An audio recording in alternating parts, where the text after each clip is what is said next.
ഒരു കാര്യവുമില്ലാതെ ഈ ഡയലോഗ് തന്നെ എഴുതി കൊടുത്തത് കേരളത്തിലുള്ളവരാണല്ലോ. കേരളത്തിലുള്ള കോൺഗ്രസ് നേതാക്കന്മാരാണ് ഈ ഡയലോഗ് എഴുതി കൊടുത്തത്.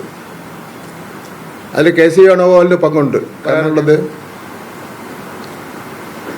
ബഹുമാനപ്പെട്ട മുഖ്യമന്ത്രി രേവന്ത് റെഡ്ഡി,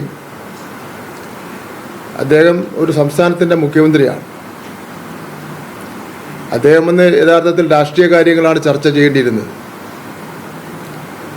കേന്ദ്ര ഗവൺമെൻറ് BJP അല്ലാത്ത ഗവൺമെൻറ്റുകളോട് എടുക്കുന്ന സമീപനം, അത്തരം കാര്യങ്ങളല്ലേ മാന്യമായി ചർച്ച ചെയ്യേണ്ടത്. അതിനു പകരം അദ്ദേഹം ഉപയോഗിച്ച പദപ്രയോഗങ്ങൾ, ഒരു സംസ്ഥാനത്തിൻ്റെ മുഖ്യമന്ത്രി പിണറായി വിജയൻ്റെ പാരമ്പര്യം, ഇന്ത്യ തന്നെ ശ്രദ്ധിക്കപ്പെടുന്ന ഒരു മുഖ്യമന്ത്രി, ആ മുഖ്യമന്ത്രിക്കെതിരായിട്ട് അദ്ദേഹം നടത്തിയ പദപ്രയോഗങ്ങൾ അങ്ങേയറ്റം ജനാധിപത്യ വിരുദ്ധമാണ്.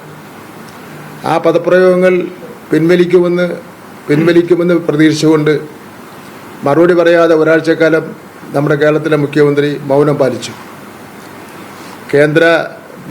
കോൺഗ്രസ് നേതാക്കന്മാരോ കേരളത്തിലെ കോൺഗ്രസ് നേതാക്കന്മാരോ മറുപടി പറയും, അല്ലെങ്കിൽ അത് ഖേദം പ്രകടിപ്പിക്കുമെന്നാണ് കരുതിയത്. അതിനു പകരം പൂർവാധിക ശക്തിയോടുകൂടി വീണ്ടും ആക്ഷേപിക്കുന്ന സ്ഥിതിവിശേഷമാണ് ഉള്ളത്. അപ്പോൾ സ്വാഭാവികമായിട്ട് മുഖ്യമന്ത്രിയുടെ ഭാഗത്തുനിന്ന് മറുപടി എന്നുള്ള നിലയിൽ ഒരു പദപ്രയോഗം നടത്തിയിട്ടുണ്ട്. അദ്ദേഹത്തിനും ഇദ്ദേഹവും തമ്മിൽ നോക്കുമ്പോൾ അതിൻ്റെ ഒരു ആനയും ആടും തമ്മിലുള്ള വ്യത്യാസം ഉണ്ടല്ലോ രാഷ്ട്രീയത്തിൽ. അദ്ദേഹം ABP കാരനായിരുന്നു. അഴിമതി കേസ് ജയിലിൽ കിടന്നിട്ടുള്ള വ്യക്തിയാണ്. അതിനുശേഷമാണ് ഇപ്പോൾ കോൺഗ്രസ് ചേർന്ന് മറ്റു ചില മാർഗങ്ങളിലൂടെ മുഖ്യമന്ത്രിയായി മാറിയത്.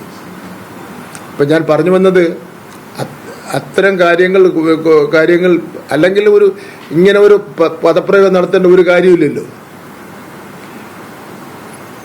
ബഹുമാനപ്പെട്ട മുഖ്യമന്ത്രി പിണറായി വിജയൻ ഒരു വിമർശനവും അദ്ദേഹത്തെ പറ്റി പറഞ്ഞില്ല. വേറെ ഒരു കോൺഗ്രസ് നേതാക്കന്മാരെ പറ്റി ഒരു വിമർശനം പറഞ്ഞില്ല. അങ്ങനെ ഇരിക്കുമ്പോൾ ഒരു കാര്യവുമില്ലാതെ ഈ ഡയലോഗ് തന്നെ എഴുതി കൊടുത്തത് കേരളത്തിലുള്ളവരാണല്ലോ. കേരളത്തിലുള്ള കോൺഗ്രസ് നേതാക്കന്മാരാണ് ഈ ഡയലോഗ് എഴുതി കൊടുത്തത്. അതിൽ KC വേണുഗോപാലിന് പങ്കുണ്ട്. കാരണം KC വേണുഗോപാലിൻ്റെ കൂടെ ഒരു ശിഷ്യനാണ് ഈ മുഖ്യമന്ത്രി എന്ന് പറയുന്നത്. അത് അവരെഴുതി കൊടുത്ത ഡയലോഗാണ്. അപ്പോൾ പ്രധാനപ്പെട്ട വിഷയങ്ങളിൽ നിന്ന് ചർച്ച മാറ്റി വീഴണം. പക്ഷെ ഞങ്ങളൊന്നും ആ ചതിക്കുഴിയിൽ വീണിട്ടില്ല.